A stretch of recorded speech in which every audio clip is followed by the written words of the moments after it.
Mike, hi. Hey, how are you? I'm good. Thank you so much for, should I say, coming on my channel? But I mean, this isn't a live broadcast and we're in different countries, so that doesn't make much sense. But thank It's you my for your pleasure. time. That's my pleasure. Happy to be here. Um, as you know, because I haven't briefed you on the questions in the slightest, and the conversation we had definitely didn't happen. I have gathered a couple of questions from other people, and a couple of questions from the depths of my own psyche, Sure. much such that it is, and would like to just hit you with the questions, and we'll see how long it takes you to Okay. answer them. Okay, let's see how it goes.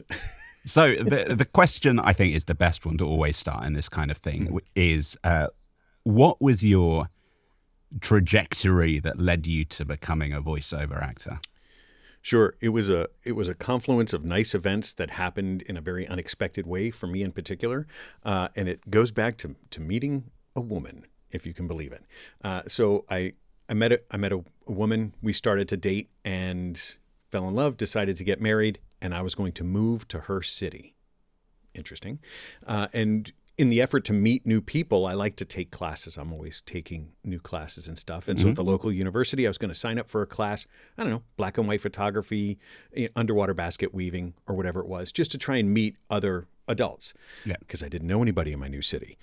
And there was a class called The Art and Business of Voiceover. And I was like, hey, that sounds good because I was a radio DJ in college. I've heard a lot. You've got a radio voice, that sort of thing. And so I took that class, and on the very first night, I got in front of a microphone in front of their big Pro Tools setup in a really nice studio, and I heard myself over those studio monitors, and I went, "Wait, that's me? That's how I sound?" I liked the way I sounded right off the bat, and I fell in love with it literally at that moment.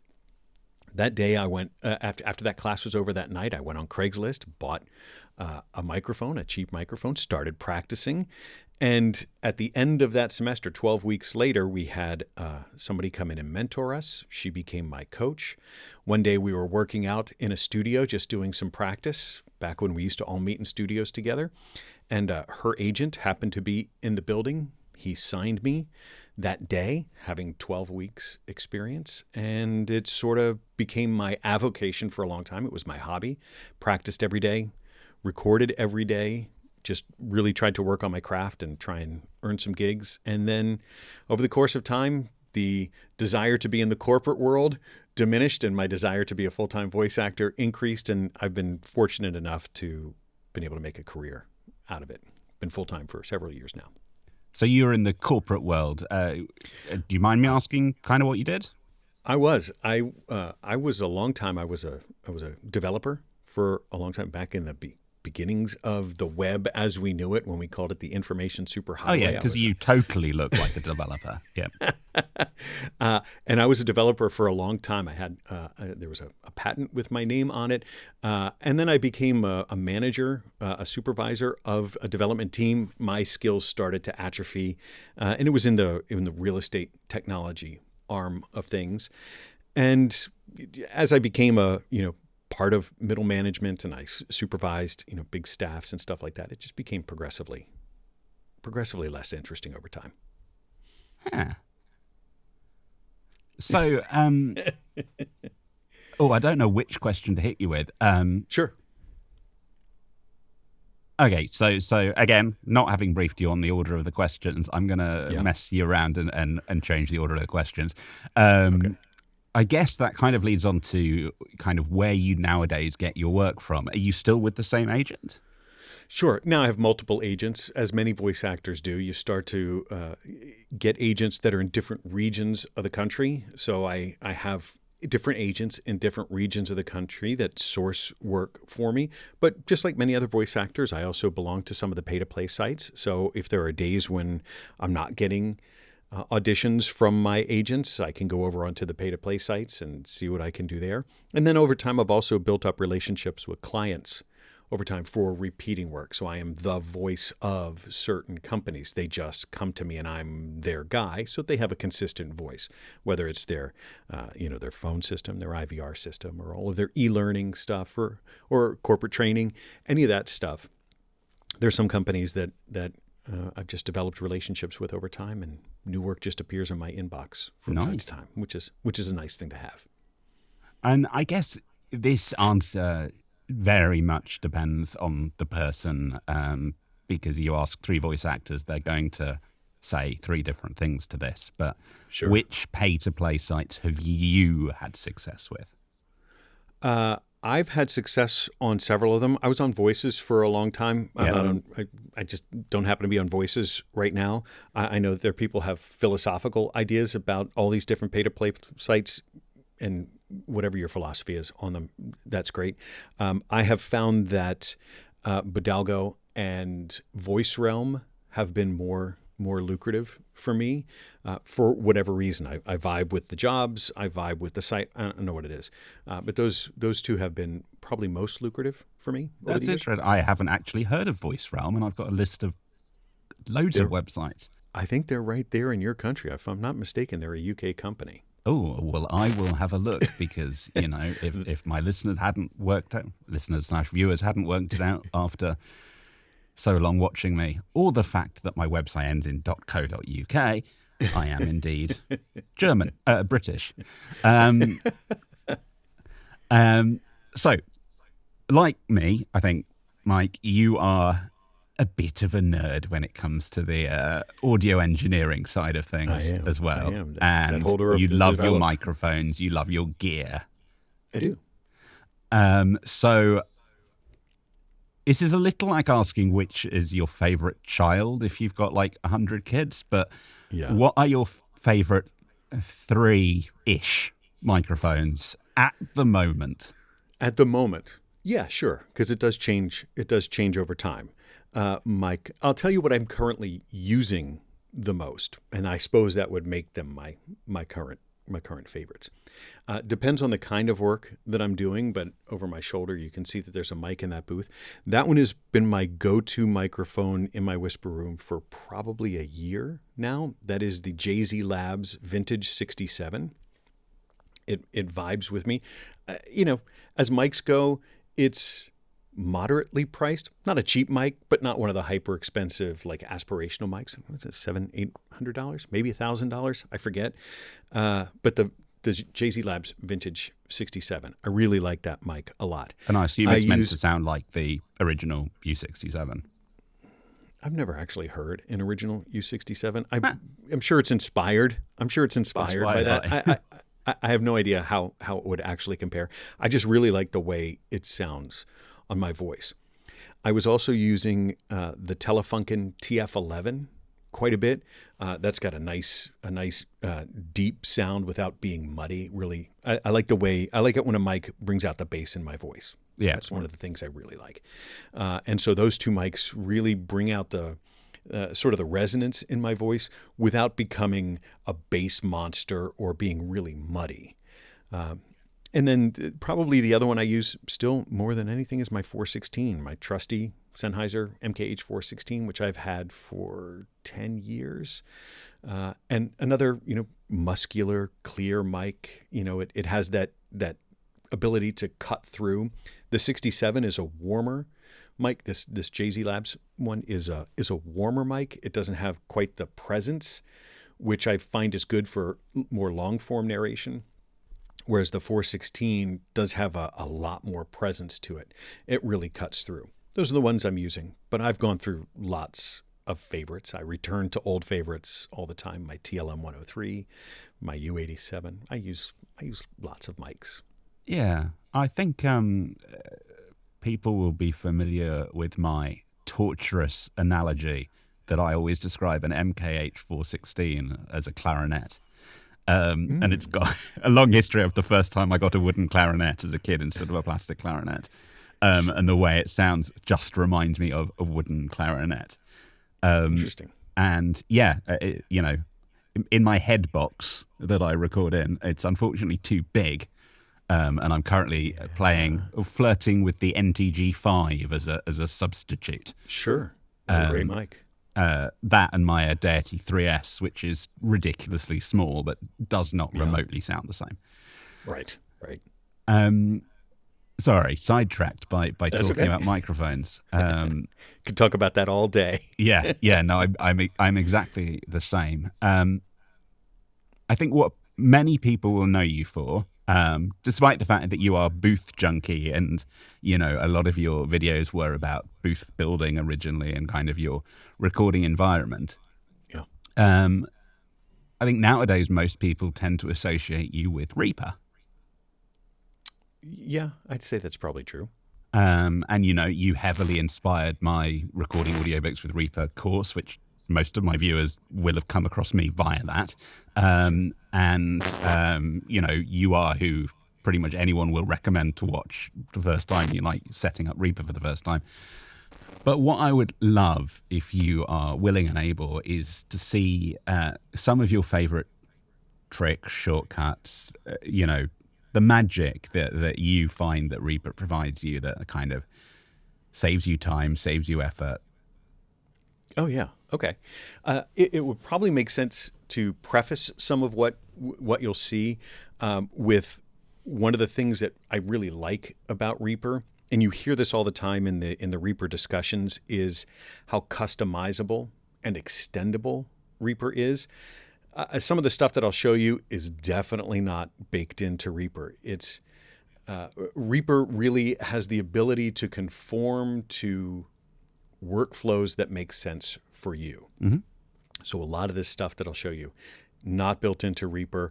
Probably stuff that doesn't make any sense at all for music production, but for a voiceover perspective, that was one of the reasons that I created my free class, my Reaper 5 class, 6 class, my Reaper 7 class. And so now I've been able to take it a little bit further. And I'll also say that a lot of these actions have been invented not because I'm a good programmer, but because some of the large language models, like ChatGPT, especially Claude, are really good at writing RIA scripts to help extend what Reaper can do. So if you just ask an LLM, boy, I'd really like it if a RIA script could do this thing, it will do its best. And if it's available in the Reaper API, you can start to do it. So let's see. If I share my screen, Yeah. you have to give me permission to share. So I'll send my request over. Waiting for the pop-up. Oh, yeah. Hit allow. Okay, so I'll share my copy of Reaper over here. And can you see it? I can. Okay, let me move. It's very colorful. Yeah, sure. And so this is what I thought I would show is a typical, this is like an e-learning project. So this is a kind of project that I might get from a client where we have how many things? So this particular job was 400 slides of e-learning for a company that all go around this particular topic. So e-learning, that's a couple of hours of continuing education for this particular profession, and they had me record all of them. Now that can be 400 slides can be a somewhat complicated project, especially when they come into specific naming conventions and they need to make sure that the slides match up with their folders and so forth. And they wanted me to have certain naming conventions and so forth. And so for me, that's easiest to keep track of in one project rather than having the Module 1 project and the Module 2 project, the Module 3. I just create all of those in my project. And you can see that I color code each one of those modules. So the track is color coded, and then I can easily reference what recordings I have, what regions, what slides I have recorded for each of those by doing that color coding. And this is something that all this color coding, I have Reaper handle for me. So let's imagine that I change the color of this track. I'm going to set it to a new random color. So it's this new purple color. I can come over in the region render matrix, which is this section that I have docked at the bottom. And if I wanted module 5, if I wanted all of these regions to get color coded with the track, I've got a RIA script that will just handle that for me. I click that button and you can see it now changed all of those regions to match the color of the track. So it's really easy for me to now see back and forth which regions go with which chapter. I hope that makes sense. Now, a corollary to that is when a project's over, I need to render all of these slides. So it's not unusual where I will record all of this over the course of several hours, several days, whatever it takes, and it gets time to render it. I don't want to have to go through and name a bunch of files. I want Reaper to take care of that for me. I don't want to have to think about all the different ways that I have to render these files. So I can sort of do the inverse of that color coding, and I can have Reaper make all of the appropriate selections for me. So because I have everything colored the same, I have another action that will go through the region render matrix, and when I click that button, it makes all of the selections in the region render matrix to automatically correlate all the tracks that are the same color as a region. It knows that that intersection is going to get rendered. So suddenly I have very quickly made all the selections in my project. So now when it comes time to render them all, I have Reaper set to render via this matrix down here, and it automatically names, organizes, and renders all of my files into the correct folders, into the exact format that the client wants, and then I can just deliver these, 352 properly organized and named files. And you see, I clicked 2 buttons.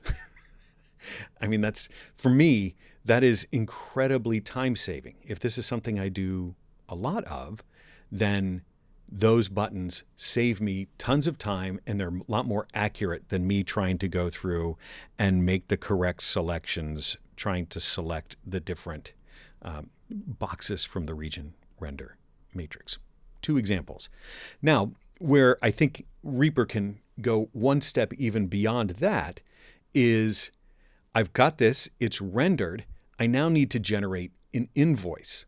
And for many of our projects, I don't know if your projects are like mine, but for many of our projects, I get paid by the finished hour. Yeah. So if I'm going to ship whatever this length of wave is, if it's an hour, if it's an hour and a half, whatever it is, I get paid by the number of minutes of audio I've delivered. And so I've created another RIA script that goes through and figures out how much finished audio have I created in this project. So I've got a button called Calculate Final Runtime. It gives me a pop-up, and then it will open up in Finder my text file. And if I open that with something like Text Edit, it shows me exactly that this project was 263.6 minutes, how long each module was. So I've now got all the data down to the fraction of a minute that I can put into my invoice. I can now say whatever my invoice is, it's 50 cents a minute, it's $3 a minute, it's $10 a minute, whatever it is. I just put these numbers into my invoice and it will automatically calculate for me. I don't have to go create playlists. I don't have to export and look at things in VLC. I don't have to do any of that stuff. Reaper can go through and figure out how to do my invoicing for me. I've never seen a DAW do that before. And all the DAWs I've ever seen, I've never seen this kind of stuff happen. And that's why I love Reaper, because if I can try and think of it, I can try and code it. Honestly, So those are some of my favorites. I found only one thing in Reaper that I have not been able to control with a RIA script. Oh, okay. And it's dynamic split. Ah, okay. And it's not controllable because they just don't have an API for it. There's no API for it. There may yet be someday. But yeah, I mean, every once in a while, if there's something that I try and get it to do where there's just no API for it, unfortunately, that's where the LLMs start to still hallucinate. Yeah, when it starts getting command IDs wrong, that's always frustrating. Yeah, for sure. But there are, many, many RIA scripts that we can try and conceive of that try and do different things. Just to show some other things, the inverse of select and everything, I can clear that region render matrix. If there's a pickup that I just did, I can add whatever I have, add the last region that I created to the region render matrix, and it will, so this was a slide that I just recorded. It will add the most recent one that I did. If I'm doing quality assurance, I can play back and listen to any of my regions, and I've got prescribing error. Medication reconciliation. Sorry, you're going to hear me talking, but I've got buttons that automatically shuttle me between the regions. I've got actions to help me rank what takes I like to submit in my audition. Just millions of little things that I do. But there have been some, especially when I try and get to things like video processor presets. Yeah. That is a very limited programming environment. And sometimes the LLMs will say, oh, sure, we can do such a thing. And you really can't, just because it's so limited and there's not a lot of code out there that has been able to learn I think from. the closest I've got it to do anything with video is just importing SMPTE time codes for dubbing. Sure. And really, all that is importing a CSV into Notes. Yeah. So a question that I wasn't going to ask because I only thought of it about 5 minutes after we started talking. So just before a week before this video goes live, my interview with Arthur Tisserand will have gone live, and those watching that rather intensive hour will have come across a huge number of plugins that he uses to make demos and stuff.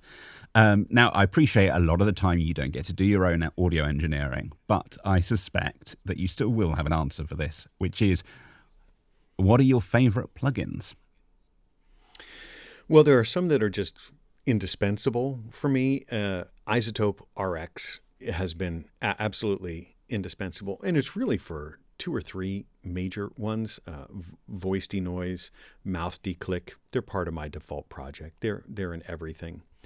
There's another one when I have to do specialized things. A lot of times people say, oh, you're going to be a project I just worked on. You're the announcement in a train station for an audio drama. And so I can use something like it's called Futzbox, F-U-T-Z box, Futzbox, from a company called McDSP, where you can put your voice as if it's coming out of phone speakers, television, car stereo. It's just got this modeling so that you can put your voice into a lot of different situations. That's one I use quite a bit. I'm actually umming and ahhing between Futzbox and Audio Things speakers at the moment. Sure. I certainly can't afford Speakerphone 3, which is the other of the big 3 of those kind of things. But. Yeah, they can be expensive. I've been happy with McDSP for a long time. Another one I use quite a bit is called TrackSpacer. Yeah. I'm not sure if you're familiar with TrackSpacer, but it's sort of a more sophisticated way to do sidechain compression. So if I need to have my voice cut through over a music bed, sidechain compression is the typical way to do it, but TrackSpacer allows me to carve out sort of a sidechain EQ and compression. Yep. So it will carve out of the music track the frequencies where my voice is most prominent, which is very nice. Can make the music still feel loud, but your voice cuts through. TrackSpacer's been a really good one for me. There's probably 20 more, but those are big ones that I use really a lot. Yeah, it's astonishing how consistent the answers are, no matter who you ask. Well, many of us solve common problems, and so there are some that really work well. RX, Oxford Inflator, that's another common one. That Soothe. I don't know if you use Soothe. I use Soothe quite a bit. I don't see the appeal in Soothe. I've tested it so many times now. Soothe, even worse, is Smooth Operator Pro. I've got a video that's coming out, I think, after this one. I'm going to look like a madman if it came out before. But comparing, is it 9 different noise suppression, resonance suppression plugins? Wow. Including Soothe 2 and Nice. Smooth Operator Pro. And it's actually, I think it's McDSP actually, the SA3 spectral processor. Never used it. That for my voice in this tiny little space. Because this is actually why Soothe suffers for me. It can't cope with it. It can't handle this. Sure.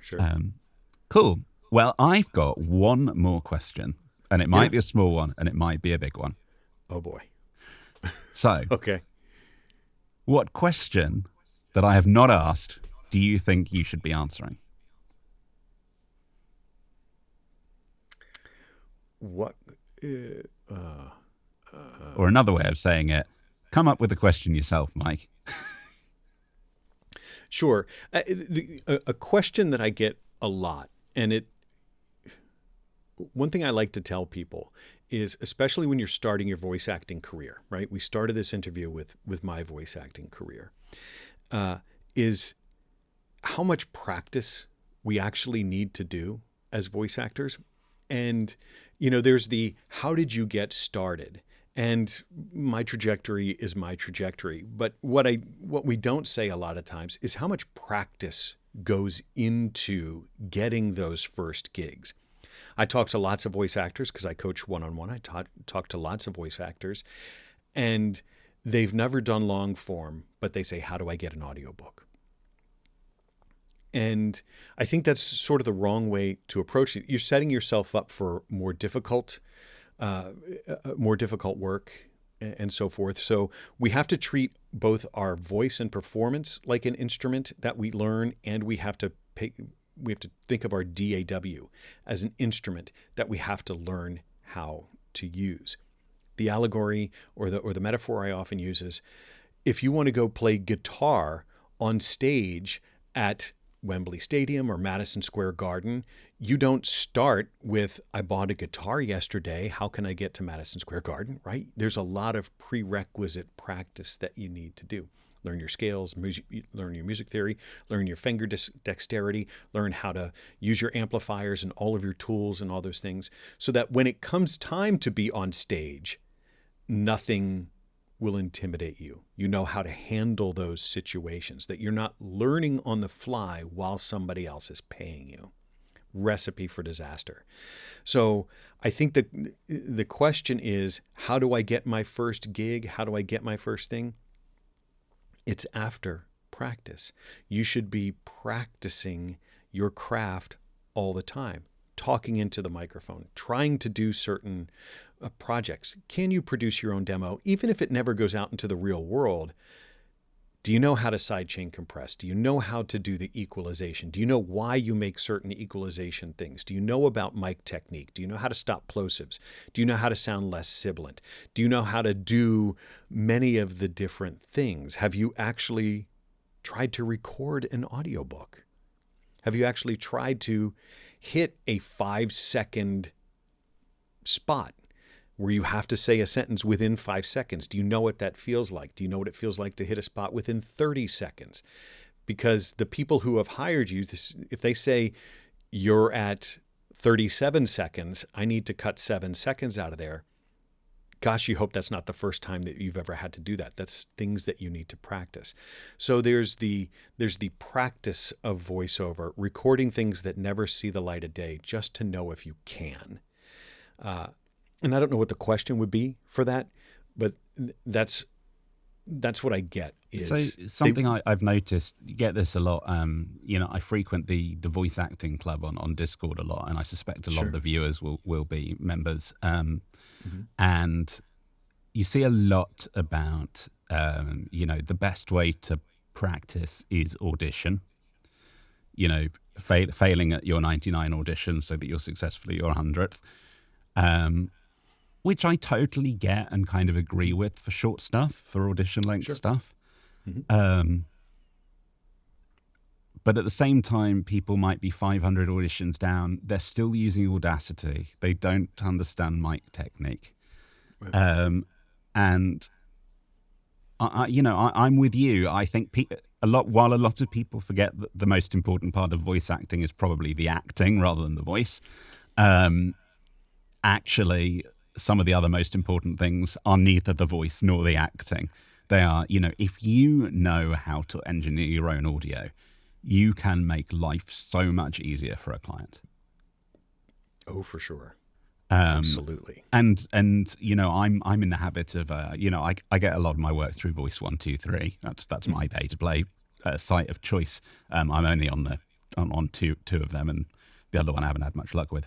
And I'm in the habit of sending raw and mostly mixed and mastered versions of the same audition whenever I audition. Mm-hmm.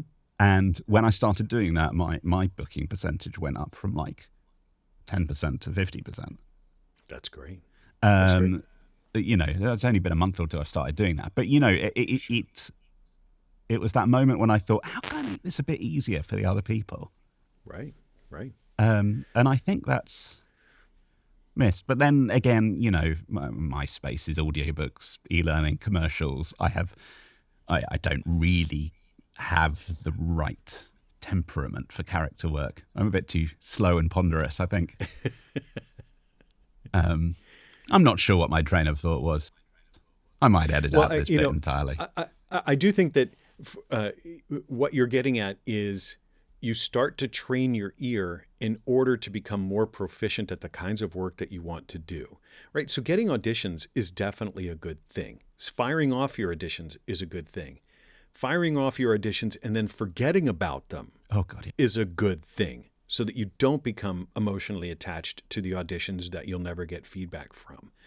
But where I think a lot of people, in my experience, what a lot of people don't do is after they've forgotten about their audition, to go back and listen to them again. Because that's really, for me, where the real learning happens. After you have let that audition go from your brain, 3 days later, if you go back and listen to it, you'll hear it with a fresh set of ears that the casting director heard. And you'll start to hear your flaws. And that's where the real improvement can start to be. When you put a critical ear to what you've done, either with your acting or the way it sounds. Boy, I sound thin and tinny. How can I fix that? Or, boy, I sound really sing-songy. How can I fix that? Or, I don't feel conversational. That doesn't resonate. If you can get your own work far enough, if you can go back and revisit work far enough back that you've forgotten what you did when you made it, you'll hear it with fresh ears. And that can be very informative, so that you know how to make the decisions for the next audition, either with your acting or with your DAW or with whatever effects, in order to sweeten that sound just a little bit more so that you can win that audition. You gain the experience of what you do. And that's probably, I would surmise, that's what you're doing. It's not just the audition, but you need to go back and listen to what you submitted before to say, how can I make it 1% better? It's good advice, because I go back and listen to my auditions when I'm successful. But actually, now that I think about it, I rarely go back and listen to the ones I was unsuccessful at. They're going to be right. There's a lot more of them. Sure. There was I used to take drum lessons online some years ago, and the drum instructor used to say, embrace the suck. Don't practice what you're good at, because you're already good at it. I mean, yeah, guitarists still play pentatonic scales, but you want to practice what you sucked at. What didn't go right? What can we learn from listening back to our old recordings? Is my timing correct, or whatever it is? It's not different for voiceover. You have to go back and hear what you sucked at to try and make that the thing you're good at. And all of a sudden you'll become much more well-rounded. I still do that a lot. I keep an audition project for every month, so I can go back through my auditions month to month and see what I auditioned, listen back to them, and makes it easy to Sounds go back familiar. and find. One Yeah. track for commercial, one for narrative, one for character, or something like that. That's certainly yeah, how my monthly one is set up. So Yep, for whatever it is. yeah. Cool. Well, I am painfully aware, Mike, that I have a free Zoom account and that I'm going to get kicked off in 59 seconds. So let me thank you so much for your time. Oh, it's such a pleasure. Thank you for having me. It's been lovely. I will point anyone who has made it this far through the video. Hopefully that's everyone. Please do take a look in the description. You'll find a link to Mike's Discord. You'll find a link to my Discord. And you'll find links to all the plugins we've mentioned, the microphones we've mentioned. They are all affiliate links, so please buy them. You make me money. And thank you again, Mike, for your time, and I will speak to you again soon. Anytime. My pleasure. Thanks. Take care. Bye. Bye.